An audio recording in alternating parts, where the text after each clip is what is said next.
Okay, so for your projects for this class, what you're going to do is really kind of pick one theme. So we're going to be working for music for all three of the projects.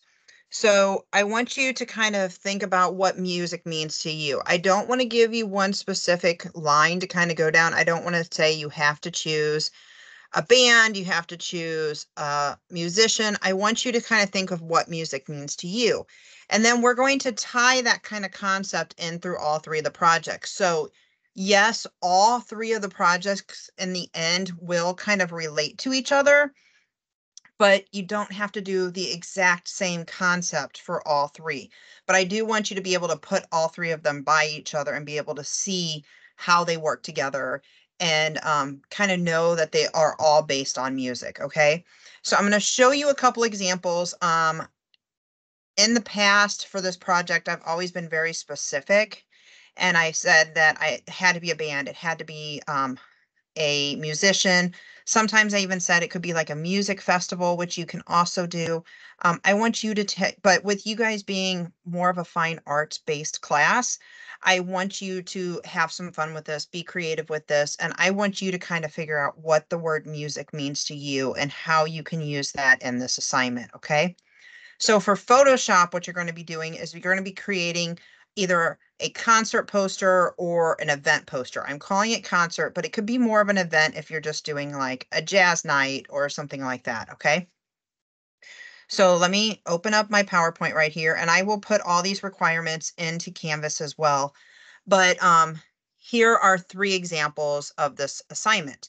So you're going to be doing an 11 by 17 poster. So I always suggest that you create a new document and make it 11 by 17 at 300 resolution. And then you add everything that you want into that working document. Otherwise, sometimes like you'll find an image you really like and you think it's okay, it's big enough, but maybe it's at 72 res, and then you try to make it different things. So it just starts best if you start at 11 by 17 at 300. Then when you put your images into it, you'll be able to tell whether or not they're good fits for this resolution or this size, okay? Next, you're going to have at least 4 images that represent, like I said, a musician, band, concert, or any of your concept of music. And I will change this little line right here to that represents your idea of music. Okay. The next one is I'm going to be looking at your selections. Make sure you have clean edges. Make sure like you don't have like where you try to erase some of the white, but you could still see some of the white around it. Make sure it's nice and sharp and clean. Okay. Then you have to have text. Um, you must have at least 2 types of fonts, but no more than 3, because anytime you start using more than 3 fonts, then it starts just being very jumbled and scrambled, and there's just too much for the brain to process. So you're going to limit yourself. A lot of times, a lot of designers will do one that's a sans serif, which means without feet, and a serif with feet, or they'll do something that's a little bit more fancy, and then they'll do something that's a little bit more simple and modern. That way you're playing that contrast against each other a little bit, and they're not like distracting from each other. But it's up to you, okay? There's also certain artists out there or certain types of music that when you type in like back to that idea of jazz, you type in jazz fonts. If you Google that, then you're going to find very specific fonts where when you look at it, you're like, oh yeah, that's definitely jazz. Or you'll notice that, maybe the difference between like classical and hard rock, that would be 2 totally different font families that you would want to use between the 2. So, how do your fonts and the way they look go back to the actual artist or the type of music you're trying to do? Okay. I want your text to also include what the name of the event is. Again, I can change that. So are you doing a musician? Are you doing a band? Are you doing a concert? Are you doing like a musical event? What are you doing? So you got to let people know.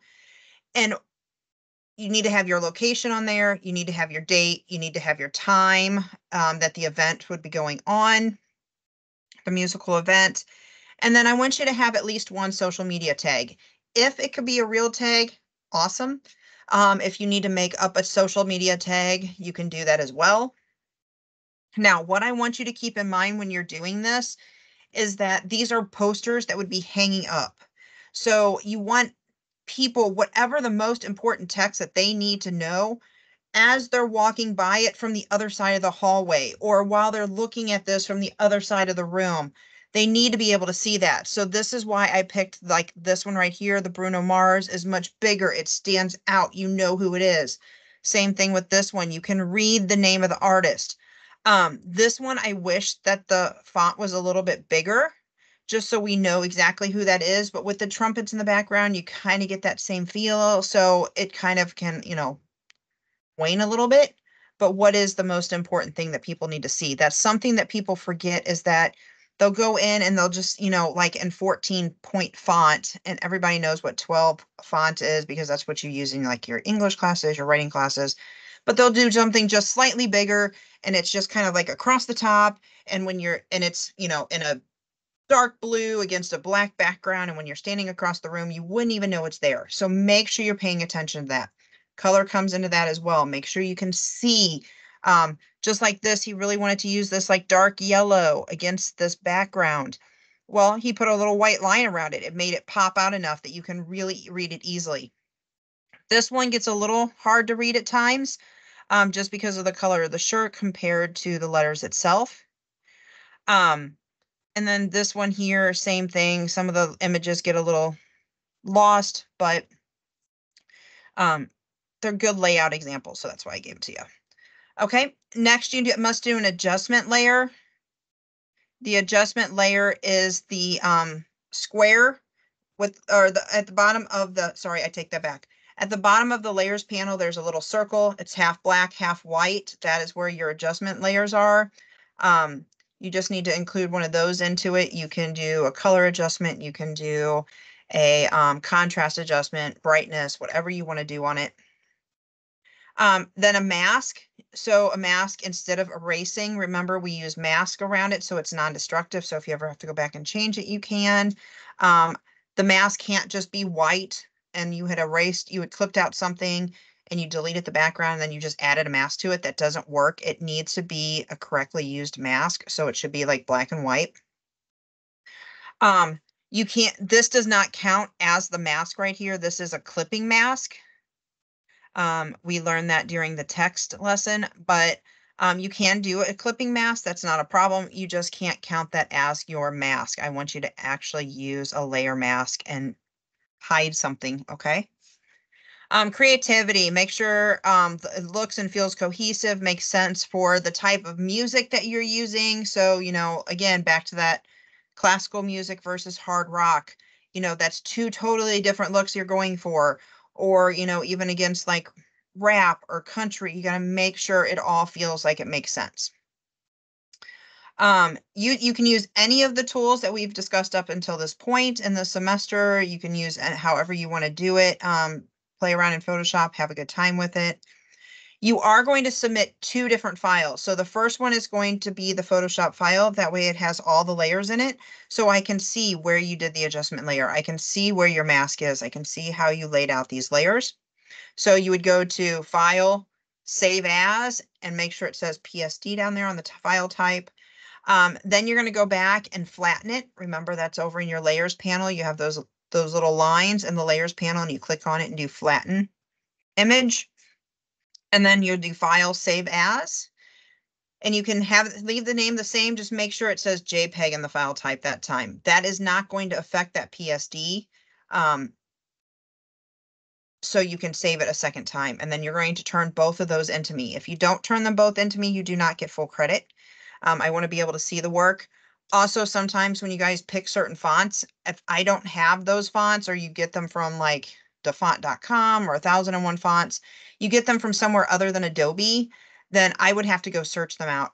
And I don't do that. So whenever you save it as JPEG, it will actually flatten it and save that font exactly the way you wanted it to look. And then it doesn't make any adjustments to it. Okay. So this is what you're going to work on. When you come back to class the following week, we are going to critique them and take a look at them. So I look forward to seeing what you guys can come up with. Let me know if you have any questions. I will make sure that these are in Canvas for you to be able to look at. And I look forward to seeing what you create. If you have questions, let me know. Bye-bye.